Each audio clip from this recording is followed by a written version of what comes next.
La demeure spirituelle de la pudeur. La demeure spirituelle de la pudeur, al-haya, figure parmi celles du verset « C'est toi que nous adorons, c'est de toi que nous implorons l'assistance ». Dieu, qu'il soit exalté, a dit « Ne sait-il pas que Dieu voit tout ?» Et encore « Dieu vous observe ».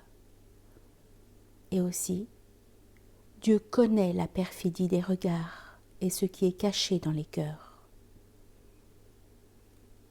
De même, il est rapporté dans le Sahih, le recueil authentique du hadith, d'après Ibn Omar, que Dieu soit satisfait de lui, qu'en passant près d'un homme qui exhortait son frère à propos de la pudeur, al-haya, l'envoyé de Dieu, alayhi salatu wassalam, lui a dit « Laisse-le, car la pudeur fait partie de la foi ».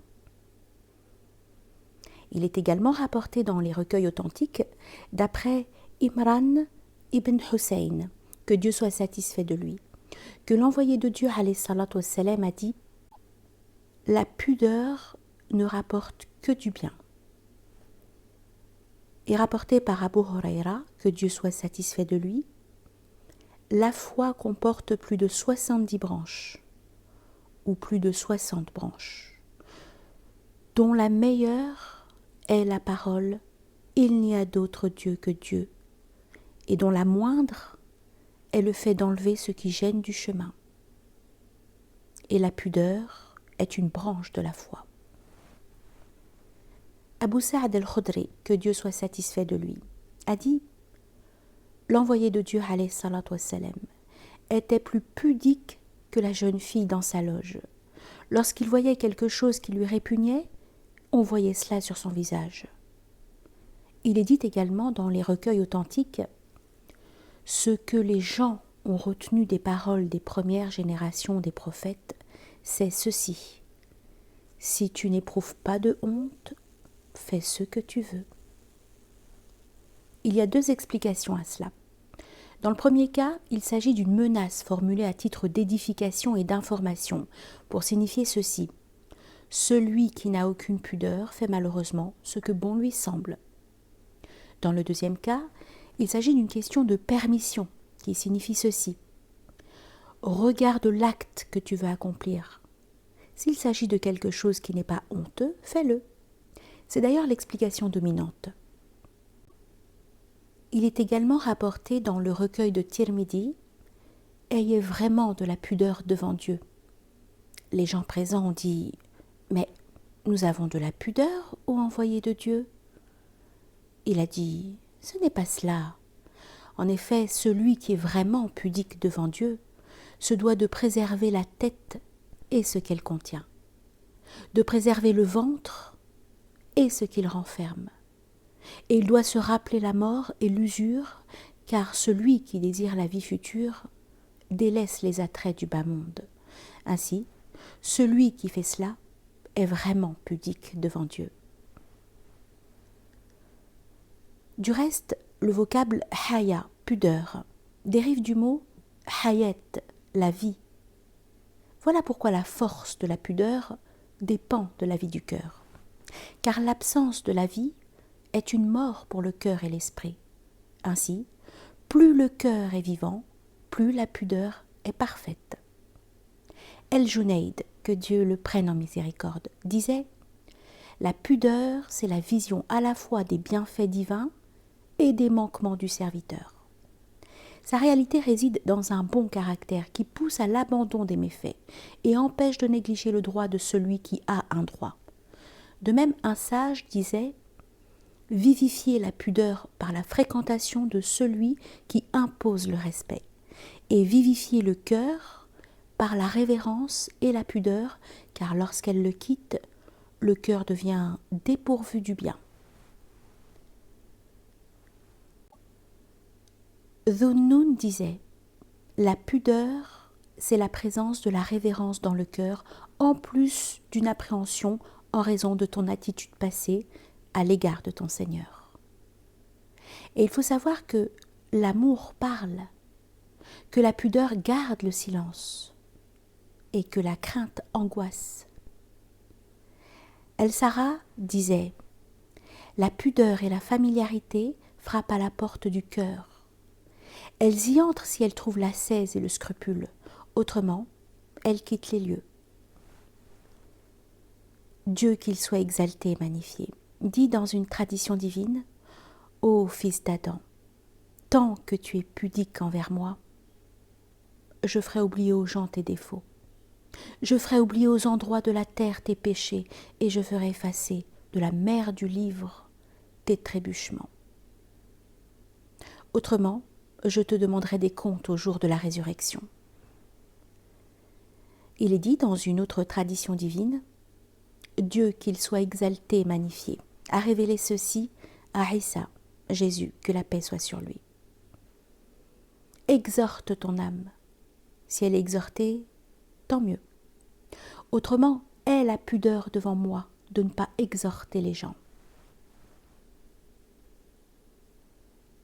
Et encore, mon serviteur n'a pas été juste à mon égard, et il m'implore, et j'ai la pudeur de les conduire. Et il me désobéit, et il n'a pas honte de moi. El-Fudayl ibn Ayyad disait « Le malheur se reconnaît à 5 signes, la dureté du cœur, le glacis de l'œil, le manque de pudeur, le désir du bas monde et le faux espoir. » Yahya ibn Mu'adh disait « À celui qui est pudique devant Dieu tout en lui obéissant, Dieu est pudique devant lui lorsqu'il pêche. » Mais ceci demande des explications. Cette sentence signifie « celui qui est dominé par la pudeur devant Dieu, même en état d'obéissance, a le cœur soumis devant son Seigneur par déférence et décence. » Lorsqu'un tel homme commet un péché, Dieu qu'il soit exalté et magnifié, a la pudeur de le voir dans cet état en raison de sa bonté envers lui. C'est qu'il n'aime pas voir chez son ami qui jouit de sa bienveillance ce qui ne lui est pas agréable. Et ceci est attesté par ce qui arrive dans la vie. Lorsque l'homme découvre une traîtrise de la part de quelqu'un qu'il aime et chérit, parmi ses proches ou ses amis, cette découverte provoque chez lui une gêne étonnante, comme si c'était lui le malfaiteur. Voilà ce qui constitue le summum de la générosité. La cause de cette pudeur, c'est que le fidèle se croit dans l'état d'obéissance, comme s'il désobéissait à Dieu, qu'il soit exalté et magnifié. Voilà pourquoi a été instituée la demande du pardon à la fin des bonnes œuvres et de tout ce qui permet au serviteur de se rapprocher de Dieu, qu'il soit exalté et magnifié. On a même dit qu'il pouvait se considérer comme un traître, d'où sa pudeur. En ce sens, son cas est semblable à l'homme qui voit que l'on frappe son ami ou qu'on lui interdit l'accès à la chair pour prendre la parole, et cet homme conçoit de la pudeur parce qu'il ressent cela en lui-même. Il reste que la pudeur du Seigneur, qu'il soit exalté, envers son serviteur est d'un autre ordre, inaccessible à la compréhension et à l'entendement humain, car il s'agit d'une pudeur par générosité, bonté, largesse et majesté. En effet, Dieu, qu'il soit béni, est généreux, et il a la pudeur d'éconduire son serviteur lorsque celui-ci lève les mains vers lui, et il a la pudeur de châtier un vieillard qui a vu ses cheveux blanchir dans l'islam. Yahya ibn Mu'adh disait « Gloire à celui qui a de la pudeur pendant que son serviteur pêche. » Cela dit, la pudeur a été classée sous 10 formes. Une pudeur pour malfaisance, une pudeur pour manquement, une pudeur par révérence, une pudeur par générosité, une pudeur par décence, une pudeur par mépris de l'âme, une pudeur par amour, une pudeur par servitude, une pudeur par noblesse et fierté, et une pudeur de celui qui est réservé en lui-même. S'agissant de la pudeur pour malfaisance, elle est illustrée par la pudeur d'Adam, que la paix soit sur lui. Lorsqu'il chercha à se cacher au paradis, Dieu, qu'il soit exalté, lui dit « Me fuis-tu, ô Adam ?» Et il répondit Non, Seigneur, c'est plutôt par pudeur envers toi. Dhunnun disait, la pudeur, c'est la présence de la révérence dans le cœur, en plus d'une appréhension en raison de ton attitude passée à l'égard de ton Seigneur. Quant à la pudeur pour manquement, elle est exemplaire chez les anges qui glorifient sans relâchement de jour comme de nuit. Puis au jour de la résurrection, ils diront « Gloire à toi, nous ne t'avons pas adoré comme tu le mérites. » La pudeur par générosité est comme celle éprouvée par le prophète alayhi salatu wassalam devant les gens qu'il a invités pour les noces de Zaynab et qui sont restés trop longtemps en sa compagnie. Il se leva et a eu la pudeur de leur dire « Partez ». S'agissant de la pudeur par décence, elle est comme celle de Ali ibn Abi Talib, que Dieu soit satisfait de lui, qui a eu la pudeur d'interroger l'envoyé de Dieu, alayhi salatu wassalam, sur les pertes blanches. Elle m'a dit, par égard pour sa fille Fatima, qui était l'épouse de Ali. En ce qui concerne la pudeur par mépris pour soi-même, c'est comme la pudeur du serviteur devant son Seigneur, qu'il soit exalté et magnifié. Lorsqu'il lui adresse ses demandes, il se sent méprisable et vil. Il est rapporté dans une tradition israélite que Moïse, que la paix soit sur lui, a dit « Seigneur, il m'arrive d'avoir besoin de quelque chose du bas monde, mais je ressens la pudeur de te le demander, ô Seigneur. » Dieu, qu'il soit exalté, lui dit « Demande-moi même le sel pour la pâte de ton pain et le fourrage pour ta chèvre. »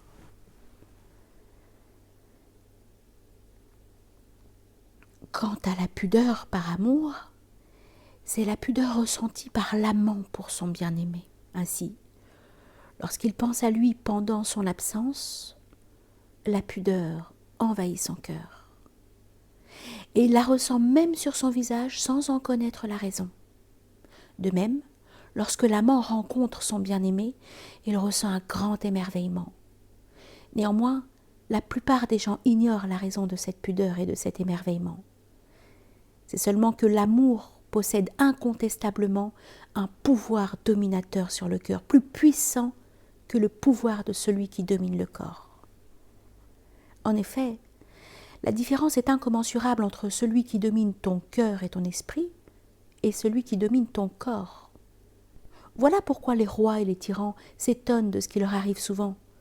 Ils dominent les créatures, mais ils peuvent être dominés et même humiliés par leur bien-aimé.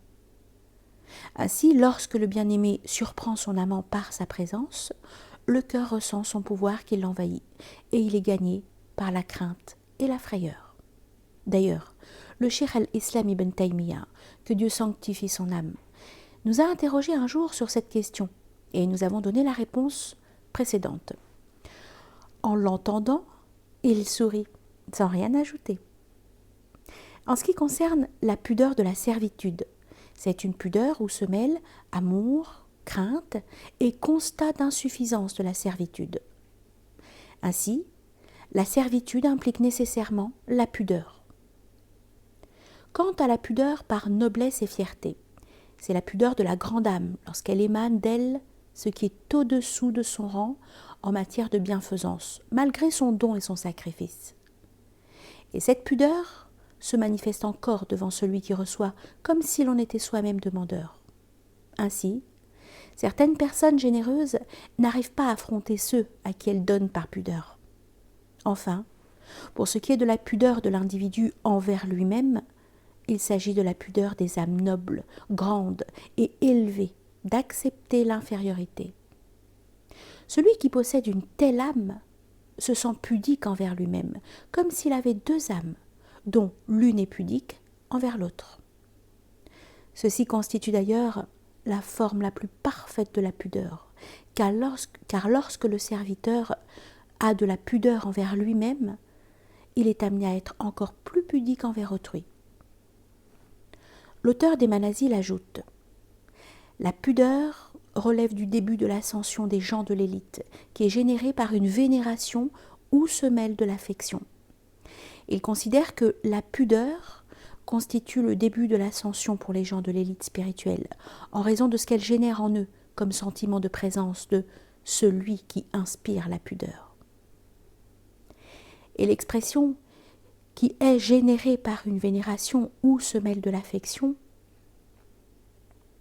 fait référence à un état où ces deux éléments se mêlent. El-Junayd disait que sa génération provient du constat des bienfaits et de la vision des manquements. D'autres disaient qu'elle est générée par la sensibilité du cœur devant ce qui provoque sa pudeur. Il reste que toutes ces affirmations ne sont pas incompatibles, car la pudeur a des raisons multiples qui ont été évoquées précédemment, et chacun en a invoqué quelques-unes. L'auteur des Manazil poursuit. La pudeur comporte 3 degrés. Le premier résulte de la connaissance par le serviteur du fait que Dieu le regarde. Ceci l'attire pour assumer la lutte spirituelle, le pousse à honnir la malfaisance et lui interdit toute plainte. Lorsque le serviteur sait que le Seigneur, qu'il soit exalté, le regarde, il hérite de la pudeur devant lui, qu'il l'amène à assumer les charges de l'obéissance, comme dans le cas de l'esclave qui travaille en présence de son maître. Il se sent en forme, vigoureux et bien disposé à assumer sa tâche, surtout si son maître est bon. Mais il agit autrement si le maître est absent. Or le Seigneur ne perd jamais du regard son serviteur. Mais c'est le regard du cœur qui se perd et devient inattentif au regard de Dieu. Et quand cette attitude se produit, cela génère de l'impudeur et de la grossièreté. Quant à celui qui hérite de la pudeur devant lui, celle-ci le pousse à mépriser ses forfaits et ses écarts. Or, ce mépris provoqué par la pudeur constitue un plus par rapport au mépris provoqué par le constat de la menace. Et ce qui est encore plus élevé, c'est le mépris généré par l'amour. En effet, le mépris de l'amant est plus parfait que celui du craintif. Voilà pourquoi cette pudeur interdit au serviteur de se plaindre à tout autre que Dieu. Autrement, il se plaindrait de Dieu à ses créatures, mais il n'est pas interdit de se plaindre à Dieu qu'il soit glorifié, car la plainte à Dieu, qu'il soit glorifié, constitue une marque d'indigence, d'humilité, de pauvreté et de servitude. Et la pudeur envers lui n'est pas incompatible avec tout cela. L'auteur des Manazil ajoute ensuite « Le deuxième degré, c'est une pudeur générée par la méditation sur la science de la proximité, ce qui appelle le serviteur à chevaucher l'amour, l'enchaîne à l'esprit de la familiarité et lui fait détester l'attachement créature. La méditation sur la science de la proximité consiste pour le cœur à réaliser la compagnie particulière de Dieu, car la compagnie est de 2 sortes. Une générale, qui est la compagnie par la science et le fait de tout embrasser, comme dans les 2 versets suivants. Où que vous soyez, il est avec vous. Et aussi, il n'y a pas d'entretien à 3 où il ne soit le 4e, ni à 5 où il ne soit le 6e. Qu'ils soient moins ou plus nombreux, il est avec eux là où ils se trouvent. Et une particulière qui est la compagnie de proximité, comme dans les 3 versets suivants. Dieu est avec ceux qui le craignent et avec ceux qui font le bien. Et encore, Dieu est avec ceux qui sont patients. Et enfin, Dieu est avec ceux qui font le bien. Cette compagnie de proximité comporte l'assistance, la protection et le secours. Il est vrai que dans les 2 sortes de compagnie, Dieu est avec le serviteur. Mais dans l'une, il l'accompagne parce qu'il sait tout et embrasse tout, et dans l'autre, il l'accompagne par la protection, l'assistance et le secours. Quant à la proximité, elle n'intervient dans le Coran que sous une forme spécifique. Et elle est de 2 sortes. La proximité de Dieu pour celui qui l'implore, par l'exaucement, et sa proximité de celui qui l'adore par la rétribution. La première est décrite dans la parole divine suivante. « Quand mes serviteurs t'interrogent à mon sujet, je suis proche en vérité. Je réponds à l'appel de celui qui m'invoque quand il m'invoque. » Etc. D'ailleurs, ce verset a été révélé en réponse aux compagnons, Sahaba, que Dieu soit satisfait d'eux, lorsqu'ils avaient interrogé l'envoyé de Dieu, alayhi salatu wassalam, en ces termes. « Notre Seigneur est-il proche pour que nous lui parlions en confidence, ou est-il lointain pour que nous l'appelions ?» La seconde est expliquée par cette parole du prophète, alayhi salatu wassalam. Le moment où le serviteur est le plus proche de son Seigneur, c'est quand il est prosterné. Et le moment où le Seigneur est le plus proche de son serviteur, c'est au fond de la nuit. Telle est sa proximité des gens qui lui obéissent. Il est rapporté d'après Abu Moussa, que Dieu soit satisfait de lui. Nous étions en compagnie du prophète alayhi salatu wassalam au cours d'un voyage et nos voix se mirent à s'élever pour faire le takbir. Il nous dit « Oh gens, ne vous épuisez pas, vous n'appelez ni un sourd ni un absent. Celui que vous invoquez est entendant et proche. Il est plus proche de chacun de vous que le coup de sa monture. » Cette proximité est particulière à l'implorant, qui invoque par adoration pour louer et rendre grâce, mais elle n'est pas incompatible avec la parfaite différenciation entre le Seigneur et ses créatures, ou avec le fait qu'il soit installé sur son trône, car il ne s'agit pas d'une proximité semblable à celle qui existe entre les corps. Dieu qu'il soit exalté est trop sublime pour être soumis aux lois de l'espace et du temps. Il s'agit d'un autre ordre de proximité. D'ailleurs, dans notre monde ici-bas, il arrive aux serviteurs de se sentir très proches d'un bien-aimé, bien qu'il soit matériellement très éloigné de lui. Il lui arrive même de se sentir plus proche de lui que son voisin. Il en va ainsi des adeptes de la sunna, qui sont les amis et les héritiers de l'envoyé de Dieu, alayhi salatu wassalam. Celui-ci a auprès d'eux la préséance sur leur propre personne, car ils l'aiment plus qu'eux-mêmes. Ces gens se sentent plus proches de lui que les voisins de sa tombe, à Médine, tout en se trouvant dans des contrées très lointaines. De même, ceux qui sont très attachés à la Kaaba et à la maison de Dieu s'y sentent par leur cœur et leurs esprits plus proches que bien des habitants de la Mecque, malgré l'éloignement et la distance très grande. Qu'en sera-t-il alors de celui qui se rapproche de ses créatures comme il veut tout en étant installé sur son trône ? Il importe donc de souligner que cette sorte de proximité invite celui qui la recherche à chevaucher l'amour. Plus il est épris d'amour, plus il devient proche. Ainsi, l'amour se situe entre deux rapprochements. Un rapprochement qui le précède et un autre qui lui succède, et entre deux sortes de connaissances. Une connaissance avant lui, qui l'implique et l'atteste, et une connaissance après lui, qui constitue ses effets et ses fruits. Quant au fait que l'auteur lie la pudeur à l'esprit de la familiarité, c'est en raison de l'attachement indéfectible du cœur du fidèle à celui-ci. Une telle attitude amène incontestablement à détester de se frotter aux gens, car plus le fidèle se sent familier de son Seigneur, plus il ressent de la solitude dans la fréquentation des créatures. C'est que la prunelle de ses yeux se trouve dans son amour et dans la proximité de son Seigneur. Et s'il lui arrive de se mêler aux gens, c'est avec sa forme extérieure et non pas avec son secret intime, son cœur et son esprit, puisque son corps et sa forme extérieure se trouvent dans une assemblée, et son cœur et son esprit dans une autre. L'auteur des Manazil ajoute ensuite « Le troisième degré, c'est une pudeur générée par la contemplation de la présence divine, qui n'effleure aucune crainte ou n'affecte aucune dispersion et qui n'implique aucune autre finalité. La contemplation de la présence divine, c'est l'arrachement de l'esprit et du cœur à tous les êtres créés pour se consacrer au Seigneur et vivre dans la contemplation de la présence de sa proximité.